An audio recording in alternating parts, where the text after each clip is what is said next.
హైదరాబాద్ లో చిన్నపాటి వర్షానికే నగరం నీట మునుగుతుంది. ఎక్కడికక్కడ ట్రాఫిక్ జామ్ తో నగర వాసులు నరకం చూస్తూ ఉంటారు. భారీ వర్షం కనుక పడితే ఇక అంతే సంగతులు. నగరం అతలాకుతలం అయిపోతుంది.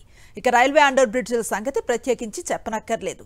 వాటి పరిస్థితి మరింత అధ్వానంగా తయారయ్యాయి. నగరంలో అండర్ బ్రిడ్జిల కింద నీరు నిలిచిపోవటం సర్వసాధారణమైపోయింది. దీంతో వర్షం పడ్డ సమయంలో రైల్వే బ్రిడ్జిల కింద నీరు నిలిచి రాకపోకలకు తీవ్ర అంతరాయం ఏర్పడుతోంది. దీంతో వాహనదారులు తీవ్ర ఇబ్బందులు పడుతున్నారు. వర్షాకాలం వచ్చిందంటే చాలు భాగ్యనగరం రోడ్లన్నీ జలమయమవుతాయి. చెరువులను తలపిస్తాయి. మ్యాన్ హోల్స్ పొంగిపొర్లుతూ ఉంటాయి. మురుగునీరు రోడ్డుపై చేరి నగరవాసులు ఇబ్బందులు పడుతూ ఉంటారు.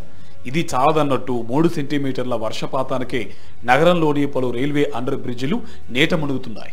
గత 20 ఏళ్ల నుంచి ఏటా వర్షాకాలంలో రైల్వే అండర్ బ్రిడ్జిల కింద నీళ్లు నిలిచిపోయి వాహనదారులు రాకపోకలకు తీవ్ర ఇబ్బందులు ఎదుర్కొంటున్నారు. ఒక్కసారి వర్షం పడితే దాదాపు 4-5 రోజులు వరద నీరు రైల్వే అండర్ బ్రిడ్జిల కిందనే నిలిచిపోతుంది.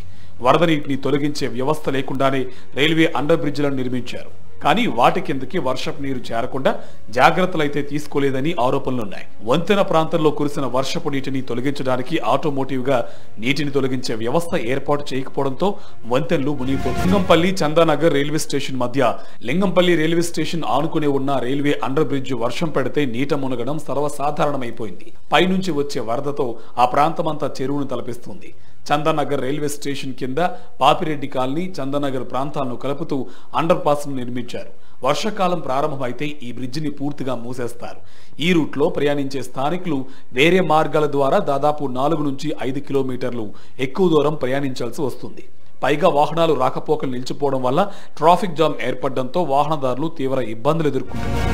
ఇటు మన బాచిపల్లి ఆర్సీపురం నుంచి వచ్చే వాళ్ళకి ఇది మెయిన్ ఫ్లైఓవర్ అవటం వల్ల వన్స్ వాన్ వచ్చింది అంటే ఇది మొత్తం బ్లాక్ అయిపోయి నియర్లీ మన నల్లగండ సర్కిల్ దాకా కూడా రోడ్ బ్లాక్ అయిపోతుంది. సో ఇది ఇక్కడ బస్సులు మీరు చూసుంటారు లేదు, అబ్జర్వ్ చేసుంటారు లేదు, ఇక్కడ బస్సులు కానీ కార్లు కానీ వాన్ వచ్చిందంటే నీటిలో తేలుతాయి. మన చేపలు ఎలా తేలుతాయి, ఒక థర్మాకోల్ షీట్ ఎలా తేలుతుందో ఇక్కడ కార్లు కూడా అలా తేలిన వీడియోస్ చాలా కూడా సోషల్ మీడియాలో మనం చూస్తా ఉంటాం. ప్రతి సంవత్సరం రైల్వే అండర్ బ్రిడ్జ్ ముంపు ప్రాంతాలకు పరిష్కారం చూపుతామని జీహెచ్ఎంసీ ప్రకటిస్తుంది. కానీ చూసి చూడనట్టుగానే వ్యవహరిస్తుందని నగరవాసులు ఆరోపిస్తున్నారు. ఈ రైల్వే అండర్ బ్రిడ్జిలు రైల్వే శాఖ పరిధిలో ఉండడంతో ఇటు రైల్వే శాఖ అటు జీహెచ్ఎంసీ సమన్వయంతో పనిచేసి ఈ సమస్యకు పరిష్కారం చూపాలని స్థానికులు కోరుతున్నారు.